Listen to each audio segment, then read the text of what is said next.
श्री स्वामी समर्थ अवधूत चिंतन श्री गुरुदेव दत्त मंडळी. चांगल्या गोष्टी होण्यासाठी उशीर का होतो किंवा चांगल्या गोष्टी मिळण्यासाठी वाट का पाहावी लागते, या प्रश्नाचे उत्तर जाणून घेण्यासाठी तुम्ही व्हिडिओ शेवटपर्यंत नक्की पहा. तुम्हाला तुमच्या प्रश्नाचे उत्तर नक्कीच मिळून जाईल. आपल्या जीवनात अनेकदा आपण अनुभवतो की ज्या गोष्टीची आपल्याला तीव्र इच्छा असते, ज्या गोष्टी आपल्यासाठी खऱ्या अर्थाने महत्त्वाच्या असतात, त्या मिळायला विलंब होतो. मग मनात प्रश्न येतो, चांगल्या गोष्टींना इतका उशीर का? या प्रश्नाच्या मुळाशी दडलेल्या काही गूढ गोष्टी दत्तगुरूंच्या दृष्टिकोनातून समजून घेण्याचा प्रयत्न करूया. स्वामी समर्थांच्या कृपेने आणि श्री दत्तगुरूंच्या कृपेने तुमच्या सर्व चांगल्या इच्छा मनोकामना पूर्ण व्हाव्यात ही प्रार्थना करून आजच्या व्हिडिओला सुरुवात करूया. तर दत्तगुरूंच्या शिकवणीतील एक महत्त्वाचा भाग म्हणजे धैर्य आणि प्रतीक्षा. निसर्गाच्या नियमानुसार प्रत्येक गोष्टीला तिचा योग्य वेळ असतो. जसे बी रुजल्यानंतर त्याला अंकुर फुटायला, रोप वाढायला आणि फळ यायला विशिष्ट कालावधी लागतो. आपण कितीही अधीर झालो तरी ही प्रक्रिया त्वरित घडवून आणता येत नाही. त्याचप्रमाणे आपल्या जीवनातील चांगल्या गोष्टी सुद्धा त्यांच्या योग्य वेळीच होतात. या वेळेत आपली परीक्षा असते, ती धैर्याची आणि प्रतीक्षेची. अनेकदा आपण चांगल्या गोष्टीसाठी आतुर असतो, पण त्या मिळवण्यासाठी आपण मानसिक आणि आध्यात्मिक दृष्ट्या तयार नसतो. दत्तगुरूंच्या दृष्टीने कोणतीही चांगली गोष्ट आपल्यापर्यंत पोहोचण्यापूर्वी आपल्यामध्ये ती स्वीकारण्याची पात्रता असावी लागते. जसा एखादा विद्यार्थी परीक्षेसाठी तयारी करतो, त्याचप्रमाणे चांगली गोष्ट प्राप्त करण्यासाठी आपल्याला स्वतःला तयार करावे लागते. हा तयारीचा काळ विलंब वाटू शकतो, पण तो खरं तर आपल्या आंतरिक विकासाचा आणि पात्रतेचा काळ असतो. दत्तगुरूंच्या दृष्टिकोनातून वेळेचे महत्त्व अनमोल आहे. काळ हा एक रहस्यमय घटक आहे. भूतकाळ आपल्याला अनुभव देतो, वर्तमान काळ कर्म करण्यासाठी असतो आणि भविष्यकाळ शक्यतांनी भरलेला असतो. अनेकदा आपण भूतकाळातील दुःखात किंवा भविष्यातील चिंतेत अडकून वर्तमान काळातील संधी गमावतो. चांगल्या गोष्टींना उशीर होण्याची एक शक्यता ही देखील असू शकते की आपण वर्तमानात पुरेपूर लक्ष देत नाही. दत्तगुरू सांगतात की प्रत्येक क्षण महत्त्वाचा आहे आणि त्याचा सदुपयोग करणे आवश्यक आहे. विलंब होण्याची आणखी एक महत्त्वाची बाब म्हणजे कर्म आणि त्याचे फळ. आपल्या कर्मानुसार आपल्याला फळ मिळते, यात कोणताही बदल होत नाही. जर आपले कर्म चांगले असतील तर त्याचे फळ निश्चितच चांगले मिळेल, पण त्याला वेळ लागू शकतो. वाईट कर्माचे फळ त्वरित मिळू शकते, पण चांगल्या कर्माचे फळ चिरकाळ टिकणारे आणि आनंददायी असते. त्यामुळे त्याला थोडा वेळ लागू शकतो.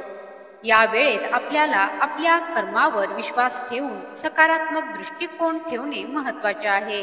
दत्तगुरूंच्या शिकवणीत समर्पणाला खूप महत्त्व आहे.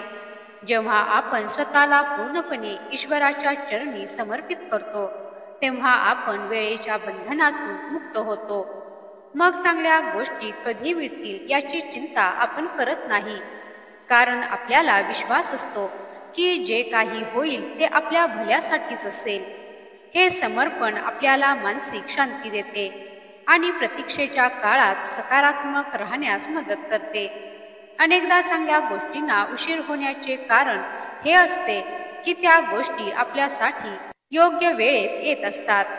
आपल्याला वाटते की एखादी गोष्ट आत्ताच मिळाली पाहिजे, पण भविष्यात त्याचे दुष्परिणाम काय होऊ शकतात याचा विचार आपण करत नाही. दत्तगुरूंच्या दृष्टीने ईश्वर आणि निसर्ग आपल्याला जे काही देतो ते योग्य वेळी आणि योग्य प्रमाणात देतो. त्यामुळे विलंबाला नकारात्मक दृष्टीने न पाहता एका संधीच्या रूपात पाहायला हवे. या काळात आपण अधिक समजूतदार आणि परिपक्व होऊ शकतो. आपल्या जीवनात येणाऱ्या अडचणी आणि विलंब हे अनेकदा आपल्याला काहीतरी शिकवण्यासाठी असतात. या काळात आपण स्वतःच्या क्षमतांची ओळख करून घेतो, आपल्यातील कमतरता सुधारतो आणि अधिक मजबूत बनतो. जसे सोने तापून अधिक शुद्ध व चमकदार होते, त्याचप्रमाणे अडचणींच्या काळातून गेल्यावर आपले व्यक्तिमत्व अधिक तेजस्वी होते. त्यामुळे विलंबाला एक नकारात्मक अनुभव न मानता स्वतःला घडवणारी एक प्रक्रिया म्हणून पाहायला हवे. दत्तगुरूंच्या दृष्टिकोनातून चांगल्या गोष्टींना उशीर होण्याची अनेक कारणे असू शकतात, पण त्यामागे एक निश्चित योजना असते. ती योजना आपल्या भल्यासाठीच असते. त्यामुळे आपण अधीर न होता सकारात्मक दृष्टिकोन ठेवून आपल्या कर्मांवर विश्वास ठेवला पाहिजे. प्रतीक्षा ही एक परीक्षा आहे आणि या परीक्षेत उत्तीर्ण होण्यासाठी धैर्य, समर्पण आणि सकारात्मकता हे महत्त्वाचे गुण आहेत. शेवटी हे लक्षात घेणे महत्त्वाचे आहे की चांगले होणे याची व्याख्या व्यक्तीनुसार बदलते. ज्या गोष्टीला आपण चांगले मानतो ते दुसऱ्यांसाठी तितकेसे महत्त्वाचे नसू शकते. त्यामुळे आपल्या अपेक्षा आणि इच्छा यांचाही विचार करणे आवश्यक आहे. दत्तगुरू आपल्याला शिकवतात की संतुलित आणि समाधानी जीवन जगणे महत्त्वाचे आहे. जे आपल्याकडे आहे त्यात आनंद मानायला शिका आणि जे मिळणार आहे त्याच्यासाठी सकारात्मक दृष्टिकोन ठेवा. म्हणूनच जेव्हा आपल्याला असे वाटते की चांगल्या गोष्टींना उशीर होत आहे, तेव्हा दत्तगुरूंच्या या शिकवणीचे स्मरण करावे. धैर्य ठेवा, प्रतीक्षा करा, स्वतःला तयार करा आणि आपल्या कर्मांवर विश्वास ठेवा. निश्चितच योग्य वेळी आपल्याला त्या चांगल्या गोष्टींचा अनुभव घेता येईल ज्याची आपण आतुरतेने वाट पाहत आहात. हा विलंब नसून एका सुंदर भविष्याची तयारी आहे. कितीही वेळ झाला तरीही आपल्याला आपल्या कर्माचं फळ योग्य वेळी मिळणारच आहे. संयम आणि सबुरी ठेवून वाट पहा. मिळणारे फळ हे नक्कीच तुमच्या अपेक्षेपेक्षा अधिक गोड असेल. जय श्री स्वामी समर्थ. जय श्री गुरुदेव दत्त. एक श्लोकी गुरुचरित्र. दत्ताचा अवतार झाला श्रीपाद वल्लभ पिठापुरी, त्यामागे दुसरा नरसिंह सरस्वती करंज ग्रामांतरी. तीर्थे हिंडत पातला बिलवाडीची संगमा, तेथुनी मठ गाणगापुरी वसे बारी दिनांचे श्रमा. तर आजचा हा माहितीपूर्ण व्हिडिओ तुम्हाला आवडला असेल तर व्हिडिओला लाईक करा, शेअर करा आणि असेच माहितीपूर्ण व्हिडिओ पाहण्यासाठी चॅनलला सबस्क्राईब करा.